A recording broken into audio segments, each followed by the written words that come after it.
Hello guys, Crispy here and welcome back to another video. This one, my friends, I'm gonna be testing the i7-3770K in Battlefield 2042, and I'm pairing it with the RTX 3060 Ti over here because, well, it's the best GPU that I have and I want to avoid any GPU bottlenecks. So today we're actually doing the inverse of what I usually do. I usually make GPU benchmark videos, but today I want to see what this i7 quad-core with 8 threads can do in this very CPU demanding title. Now I actually overclocked this CPU here to 4.5 gigahertz, and I am using 16 gigabytes of DDR3 clocked at 2400 megahertz, so it's actually pretty fast DDR3 memory. Let's get right into it, shall we? But let's go over the settings. I'm starting this at 1440p resolution using the high settings here and no DLSS. Oh, so it's this map. This is a really intensive map for the GPU to run actually here in Battlefield 2042. I've noticed that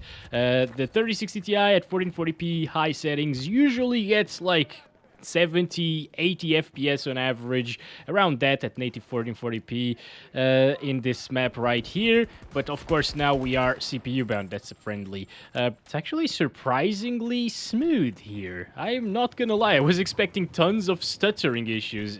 It has some stuttering issues, you can see that by the 1% lows dropping there, but I'm a little bit impressed, to be honest. Did not expect this to be a playable experience on high settings.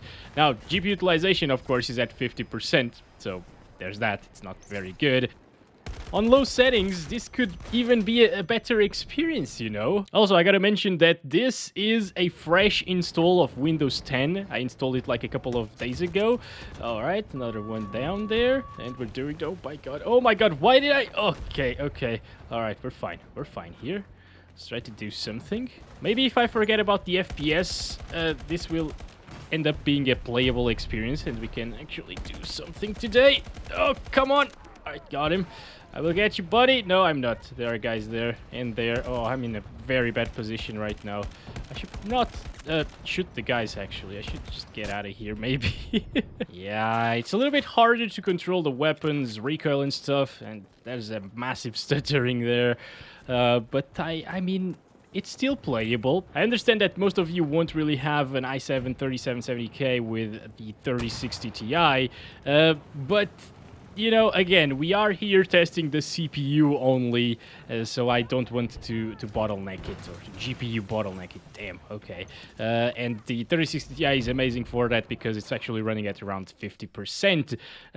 Match is finished, and we got 50 FPS on average, 29 1% lows. That's super impressive. Once again, I was not really expecting this. Next up, let's try it out on the low settings at 1440p. By the way, if I used the 1080p resolution, we'd see the same FPS. Okay, so it's this map right here. Maybe it's a little bit less demanding because it has less things overall, less details, you know. It has a ton of snow and that's pretty much it.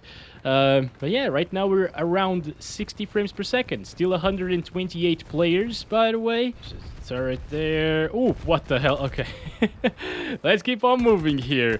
The most intensive things for the CPU to render are the enemies, like the 128 players anyway, so this should be a decent test here, even in this map. Ah, man, I should have locked. So there is a little bit of a difference in CPU performance comparing the low settings to the high settings.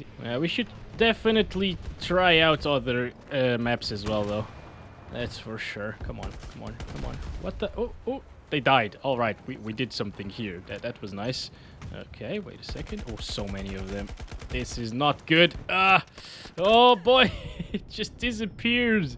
I think the destroyed vehicles should stand there for a little bit longer than they actually do in this game. But you know what? Let's exit this map because, again, it's a little bit less intensive than the others that I've played so far.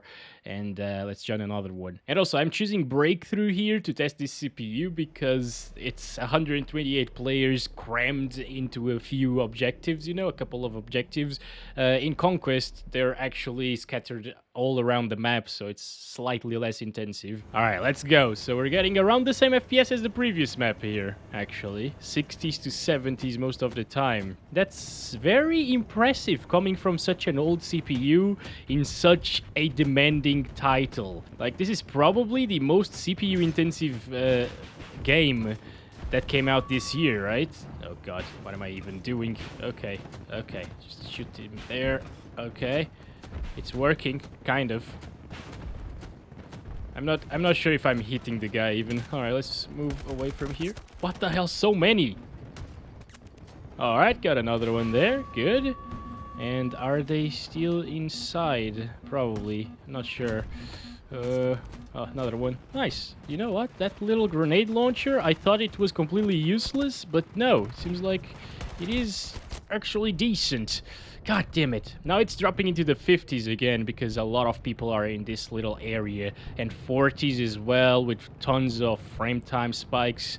I mean, is it unplayable, guys? I don't think it is unplayable, but I wouldn't really buy a game like this, or a Battlefield title, to play at 40 to 60 frames per second most of the time with FPS fluctuations, you know, and the frame time fluctuations as well. Last thing that I can do is drop it down to like 1080p. That will put even less of a strain on our GPU and more on our CPU, but maybe it will improve our FPS by a couple. I'm not sure, probably not. Theoretically, it shouldn't really do anything, to be honest. FPS averages and 1% lows should stay the same like this. I'm just gonna resize the OSD there. Here we go, 1080p, low settings, with everything turned off, and it's still the same. Yeah, these are exactly the same FPS that we were getting at 1440p. So yeah, resolution doesn't really do anything to CPU performance. Oh my god, that was a massive stutter. So if you're stuck with a quad core like this one, well, might be time to upgrade if you really want to play some Battlefield, you know, unless you are fine with this experience. So, to be honest, I expected worse, as I told you before. Our team is just getting wrecked there. Oh my gosh, did you see the textures in the ground? They took a while to load there as well because of the CPU. You can sort of get by with a quad core with 8 threads like the 3770K, 4790K, 4770K. By the way, this overclocked to 4.5 gigahertz performs around the same as the 4790K at stock. This is actually slightly faster, just slightly. I compared a benchmark, by the way. And yeah, all right. That's Jack over there. We don't want to mess around with him. A couple of big stutters there once again. Oh gosh, that was my kill. Who stole it from me? All right, wait a second. Reload. Come on, come on. All right, another one down. Yeah, I can still do things like this, but I wouldn't really recommend this experience to anybody that is serious about this game. If you pick the game up on sale and you're thinking of upgrading the CPU in a few months or weeks, I guess, go for it.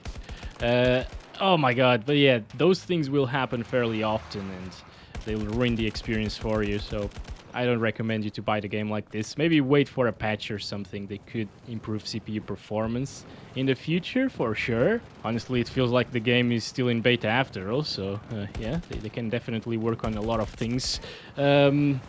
But yeah, I think that's been it for this video. Hope you enjoyed this little different video, you know, taking a look at the CPU instead of the GPU.